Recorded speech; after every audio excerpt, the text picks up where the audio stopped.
გამარჯობა, საქმის კურსი იწყებს თქვენს პირდაპირ ეთერში მუშაობას, რომელსაც ბექა ბაციკაძე გაუძღვება. ბიზნესის შეფასება მიმდინარე მდგომარეობაზე გაუმჯობესდა და თუმცა მოლოდინები გაუარესებული ასეთია BAG-ის ინდექსის შედეგები. საქართველოს ბიზნეს ასოციაციის მიერ გამოკითხულ კომპანიებზე დაყრდნობით მომზადებულ კვლევაში ნათქვამია, რომ მეორე კვარტალში პირველ კვარტალთან შედარებით BAG ბიზნეს კლიმატი მცირედით 0.2% ქულით გაუარესდა.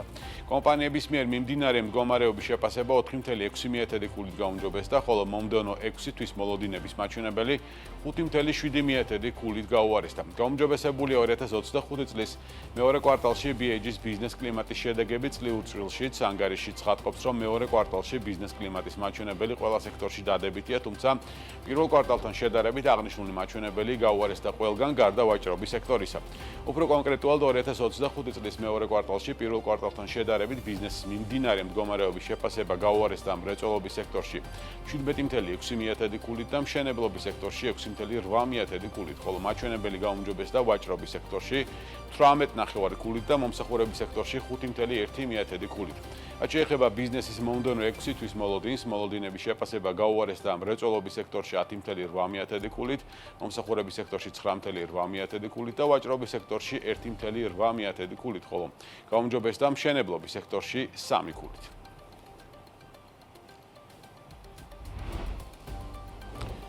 ნახოთ რა სასახელებს ბიზნესი ხელისშემშლელ ფაქტორებად. საქართველოს ბიზნეს ასოციაციის ცნობით მიმდინარე კვარტალში 7% პუნქტით შემცირდა იმ კომპანიების წილი, რომლებიც ბიზნეს საქმიანობისთვის ხელისშემშლელ ფაქტორებზე საუბრობენ. აღნიშნულ ფაქტორებში მნიშვნელოვნად გამოიკვეთა სპეციალისტების ნაკლებობა, რაც როგორც ჩანს, ყველაზე მწვავედ იგრძნობა მშენებლობის სექტორში. სპეციალისტების ნაკლებობას გამოწვევა დასახელებს მშენებლობის სექტორში გამოკითხულთა 88%, ასევე საშუალო ზომის კომპანიებში, რომელთა 37%-ს აქვს ეს გამოწვევა. მეორე ადგილზეა სამართლებრივი და ადმინისტრაციული ბარიერები, ამ ფაქტორს გამოკითხულთა 56% მიუთითებს. მესამეზე ეროვნული ვალუტის გაცვლითი კურსის არასტაბილურობით გამოწვეული პრობლემა, რაც 29% პუნქტით შემცირდა, რაც ლარის კურსის სტაბილურობით აიხსნება.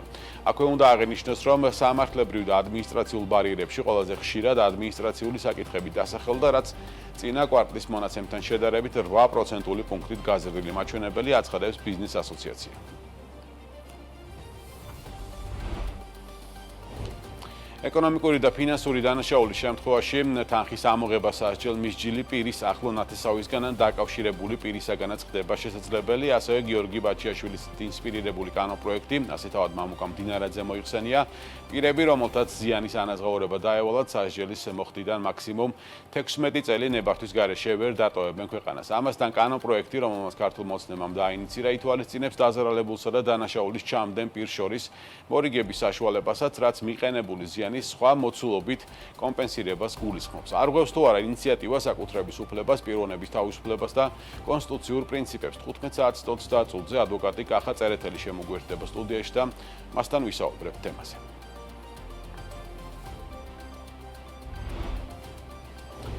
5 თვეში საქართველოდან ადგილობრივი ექსპორტი 6.1%-ით 1 მილიარდ 169 მილიონ დოლარამდე გაიზარდა, რაც მთლიანი ექსპორტის 45.1%-ია. საქსტატის მონაცემებით ჯამურად საქართველოდან განხორციელებული საქონლის ექსპორტის მოცულობამ 2 მილიარდ 594 მილიონი დოლარი შეადგინა, რაც 14.6%-ით მეტია გასული წლის შესაბამისი პერიოდის მაჩვენებელზე. იანვარ-მაისში სასაქონლო ჯგუფებიდან საექსპორტო ათეულში პირველი ადგილი მსუბუქმა ავტომობილებმა დაიკავა 974 მილიონ 700 დოლარით, რაც მთელი ექსპორტის 37.6%-ია.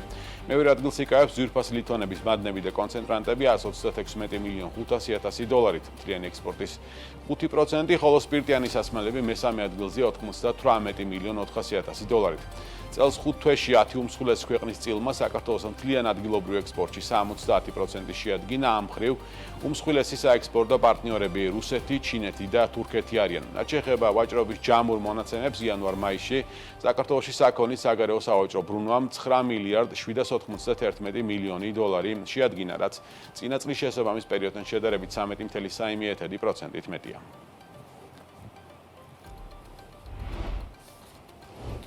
საგამოფენო სივრცე ექსპო ჯორჯიაში ლოგისტიკის საერთაშორისო გამოფენა გაიხსნა, რომლის მიზანი სტრატეგიულად მნიშვნელოვანი და სწრაფად მზარდი სექტორის განვითარების ხელშეწყობაა. გამოფენას 50-ზე მეტი ქართული და საერთაშორისო ლოგისტიკური კომპანია ესწრება. ღონისძიების მონაწილეები იმსჯელებენ მულტიმოდალური გადაზიდვებზე, დაზღვევასა და უსაფრთხოებაზე, სასაწყობო ინფრასტრუქტურაზე, ციფრულ მხარდაჭერასა და ტვირთების დაზღვევაზე. რა ტენდენციებია დღეს ევროპა-აზიას დამაკავშირებელ ერთ-ერთი საკვანძო სატრანსპორტო და სავაჭრო მარშრუტზე, სად არის გამოწვევები და რა არის საჭირო ნაბიჯები. ნუცა შუბაშვილი მუშაობს გამოფენაზე და შეფასებებს შემდეგ გამოშვებებში გაგვაცნობს.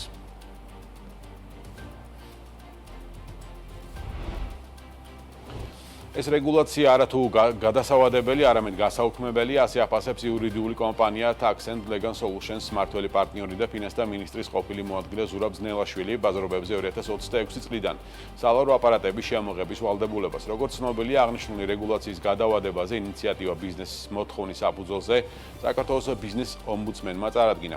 ამდენჯერმე გადავადებული რეგულაცია 2026 წლიდან ბაზრის ორგანიზატორებს მოვაჭრეებს სალარო აპარატებით აღჭურვას ავალდებულებს, თუმცა როგორც ზნელაშვილი ამბობს, არასწორია ბაზრის ორგანიზატორების ჩართვა გადასახადების ადმინისტრირების პროცესში და ურჩი მოვაჭრეების გამო მათი დაჯარიმება. ზნელაშვილი ამბობს, რომ ამ კუთხით დადგენილ ნორმაში ცვლილებებია შესატანი. ჩემი აზრით ეს რეგულაცია, რომელიც ეხება ბაზრობის ორგანიზების დაბეჭდას და ზოგადად გადასახადების ადმინისტრირებას ბაზრობის ტერიტორიაზე, არათუ გადასავადებელი, არამედ გასაუქმებელი არის. ეს არის ძალიან არასწორი და უსამართლო ნორმა ჩემი აზრით. ბაზრობის ორგანიზატორს რატო უნდა დავაკისროთ გადასახადების ადმინისტრირების საკითხი? ხო, ეუბნები რომ აღჭურვეს საკონტროლო სალარო აპარატი, ნიშნავს რას ნიშნავს აღჭურვა? უნდა უყიდოს ხო და დაუდგას. თუ გაუფუჭდება კიდევ უნდა სულ უნდა იყოს რა, სულ მუდმივად ფორმაში უნდა იყოს და ამაზე პასუხისმგებლობა აქვს ბაზრობის ორგანიზატორს. თან ტვირთი ძალიან მაღალი არის, თუ არ უზრუნველყო ეს აღჭურვა, ხო? არ უზრუნველყო, არ ნიშნავს არამედ პირველად კიდევ არამედ მუდმივად უნდა ქონდეს ეს მუშა მდგომარეობაში, ხო, რომ გაუფუჭდეს, წყობილ და გამოვიდეს, პასუხს მაინც ეს გამოდის, რომ აგებს ბაზრობის ორგანიზატორი. 1000 ლარი არის თითო ობიექტზე ჯარიმა და ეს არის ძალიან მაღალი და ძალიან გაუმართლებელი ტვირთი. მე მიმაჩნია, რომ ბაზრობის ორგანიზატორს არ უნდა ჰქონდეს გადასახადების ადმინისტრირების ფუნქცია დელეგირებული.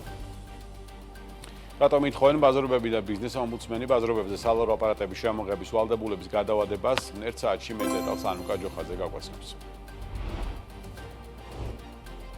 გოდერძიზე 29 პროექტი მიმდინარეობს. ამის თაობაზე აჭარის მთავრობის თავმჯდომარემ უმაღლეს საბჭოში 2024-2025 წლების საქმიანობის ანგარიშის წარდგენისას ისაუბრა. მისი თქმით, აქტიურად მიმდინარეობს მაღალმთიანი აჭარის განვითარება. ამ დროისათვის კურორტ გოდერძიზე 29 საინვესტიციო პროექტი ხორციელდება, რომლის ჯამური ღირებულება 250 მილიონ ლარს აღემატება. შედეგად კურორტს დამატებით 1500 ახალი სამუშაო ადგილი და 1000 განთავსების ადგილი ექნება. დაგეგმილია ხულო-თაგოს საბაგირო გზის რეაბილიტაცია და ჩიხურის მთის ტურისტულ სარეკრეაციო ინფრასტრუქტურის განვითარება, თქვა ამაზაშვილმა. აჭარის მთავრობის თავმჯდომარე ამბობს, რომ სტაბილურობისა და უწყვეტი მშვიდობის პირობებში 2025 წელს აჭარაში ორნიშნა ეკონომიკური ზრდაა მოსალოდნელი.